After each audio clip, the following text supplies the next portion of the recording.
안녕하십니까. 지금부터 2024년도 제59회 국무회의 결과를 연관 주제로 서울과 세종청사간 이원 영상회의로 열렸습니다. 오늘 회의에서는 법률 공포안 35건, 제2요구안 2건, 법률안 1건, 대통령 영안 20건, 일반 안건 1건, 보고 안건 2건을 심의 의결하였습니다. 먼저 대통령 권한대행 부총리 겸 기획재정부 장관 말씀 요지를 전달해 드리겠습니다. 권한대행은 제주항공 여객기 사고로 179명의 소중한 생명이 희생되었다며 모두 말씀을 시작했습니다. 이번 사고로 희생된 모든 분들의 명복을 빌면서 말로 형언할 수 없는 아픔을 겪고 계신 유가족 분들께 진심으로 위로의 말씀을 전했습니다. 권한대행은 국민 안전에 무한 책임이 있는 정부로서 모든 가용자원을 총동원하여 유가족 지원과 사고 원인의 철저한 조사에 총력을 다하겠다고 말했습니다. 또한 항공기 사고 재발 방지를 위한 근본적인 대책도 조속히 강구하겠다고 말했습니다. 유가족 지원에 한치의 소홀함도 없도록 국토부를 중심으로 긴밀히 협조하고 피해자 지원과 재발 방지 대책 마련을 위해 국회와도 협력하겠다고 말했습니다.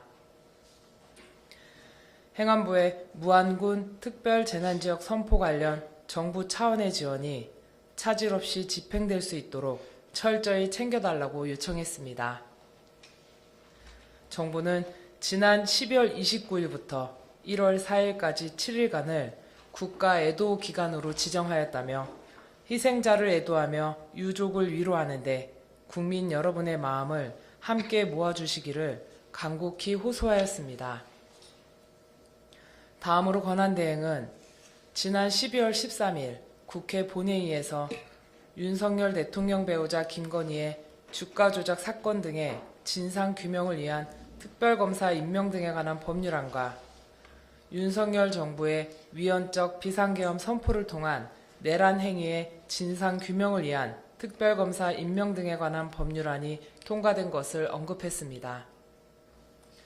대통령 권한대행을 맡아 항공기 추락사고 수습과 국정안정에 총력을 다하고 있는 상황에서 특검 법안에 대한 정부의 입장을 밝히게 되어 너무나 착잡한 심정이라고 말했습니다.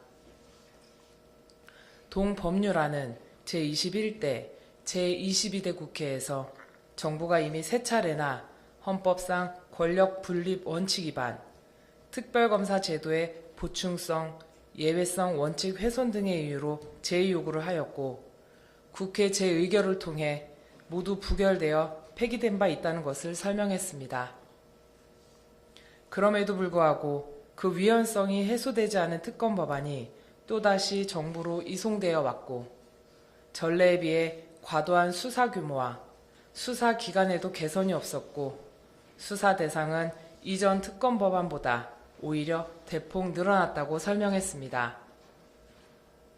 특히 이번 법안은 특별검사 후보자를 민주당과 비교섭 단체에서만 각각 1명씩 추천토록 하고 있어 대법원장이 후보자를 추천하고 야당이 비토권을 행사할 수 있도록 하여 제3자 추천에 형식적 외관이라도 갖춘 이전 특검 법안보다 헌법상 권력 분립의 원칙에 위배될 소지가 더욱 커졌다고 설명을 이어갔습니다. 윤석열 정부의 위헌적 비상계엄 선포를 통한 내란 행위의 진상규명을 위한 특별검사 임명 등에 관한 법률안 역시 특별검사 제도의 보충성, 예외성 원칙 훼손, 과도한 수사 인력 및 수사기간 등 그간 특검 법안들의 문제점들을 그대로 노정하는 한편 특검 후보 추천권을 야당에게만 부여하여 헌법상 권력 분립 원칙에 위반될 우려가 높다고 말했습니다.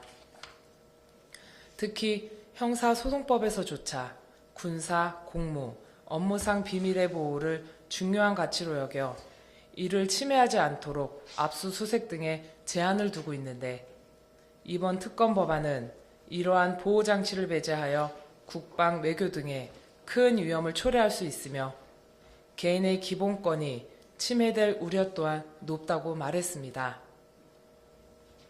철저한 진상규명 및 국민적 의혹 해소라는 특검 법안의 입법 취지는 충분히 이해하고 있으나 헌법을 수호할 책무가 있는 정부로서 그 위헌성이 해소되지 않고 국익과 국민의 기본권 측면에서도 우려가 많은 법안들을 그대로 공포하는 것이 과연 책임 있는 자세인지 수없이 고민했다고 밝혔습니다. 무엇보다 특별검사 제도가 헌법상 삼권 분립 원칙의 예외적 제도인 만큼 더욱 엄격한 잣대가 필요하다고 말했습니다.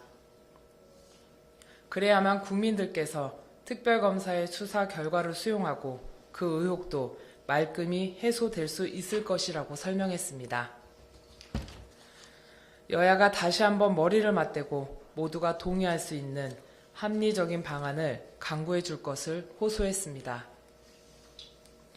마지막으로 권한대행은 헌법재판관 임명에 대하여 언급했는데 계엄으로 촉발된 경제의 변동성은 헌법재판관 임명 보류와 권한대행 탄핵 소추 이후 급격히 확대되어 2024년 말 환율이 1997년 외환위기 이후 역대 최고 수준인 1,470원까지 상승한 것을 말했습니다.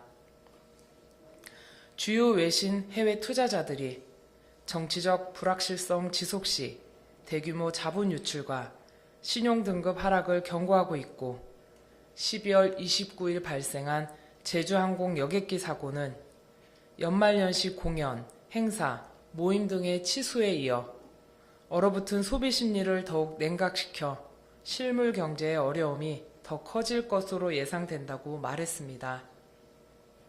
권한대행은 더 이상 갈등과 대립의 혼돈이 지속되어서는 안 되고 서로 조율하고 타협해야 한다면서 하루라도 빨리 정치적 불확실성과 사회 갈등을 종식시켜 경제와 민생위기 가능성 차단이 필요하다는 절박함에 헌법재판관 임명을 결정했다고 말했습니다.